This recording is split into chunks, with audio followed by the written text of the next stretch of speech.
সামুদ গোত্র তারা আবার খুব শক্তিশালী ছিল।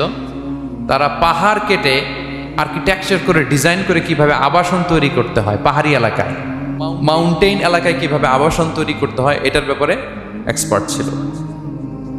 তো তারা সালেহ আলাইহিস সালামকে বলল, সলে তুমি পাগল, তুমি জাদুকর, তুমি যে আল্লাহর কথা বলছো আমরা মানবো 100কে, যদি এই পাহাড়ের ভেতর থেকে 10 মাস গর্ভধারিণী একটা উট যদি বের করে আনতে পারো, এমন একটা শি ক্যামেল উট যদি বের করে আনতে পারো, যেই ওটের পেটের ভেতরে একটা বাচ্চা থাকবে এবং ওটটা পাহাড় থেকে বের হয়েই বাচ্চা ভূমিষ্ঠ করবে, এরপরে ওটের দুধ যেন আমরা খেতে পারি, তুমি যদি এইটা দেখাইতে পারো তাইলে বুঝবো তুমি সত্য নবী। আল্লাহ তাআলা দোয়া কবুল করলেন। হাজার হাজার মানুষের সামনে চাক্ষুষ দিবালোকের মুহূর্তে পাথর ভেঙে একটা উট বেরিয়ে এলো বিশাল আকৃতির, এবং 10 মাস গর্ভধারিণী উট, সাথে সাথে এই উট বেরিয়ে বাচ্চা প্রসব করবে, এবং সাথে সাথে এই ওলান থেকে উটের দুধ বেরোতে লাগলো। হাজার হাজার লোক এটার ওলান থেকে দুধ নিয়ে তারা তৃপ্ত হলো। আচ্ছা, এই মুহূর্তে তাদের কি করা উচিত ছিল বলেন তো?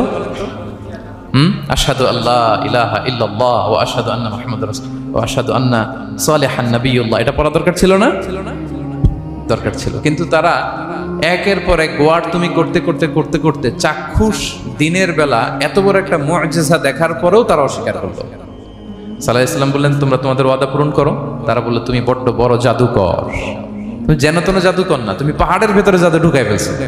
তারা সীমা লঙ্ঘন করে ফেলেছে, দে ক্রসড দেয়ার লিমিট। এবার তো আর ছাড় দেওয়া যায় না, কারণ আমি আপনাদের বলেছি শুরুতে যে আল্লাহ সব সময় ধরে না, কিন্তু যখন ধরে ছাড়ে না। আযাব চলে আসলো। কি আযাব? আর্থকোয়েক, রাজফা, পুরো ভূখণ্ড কেঁপে উঠলো। কেঁপে ওঠার সাথে সাথে সব মাটিতে পড়ে গেল। 2 নাম্বার আসলো সাউন্ড ওয়েভ, শব্দ নিনাদ, প্রচন্ড শব্দ তরঙ্গ। জিবরাইল আলাইহিস সালাম ওই এলাকার উপরে এসে এমন জোরে চিৎকার মারলেন, ওই চিৎকারে সামুদ গোত্রের প্রতিটি লোক কানের পর্দা ফেটে মুহূর্তের মধ্যে লাশ হয়ে জমিনে পড়ে রইল। Because they cross their limit, তারা তাদের লিমিট ক্রস করেছে।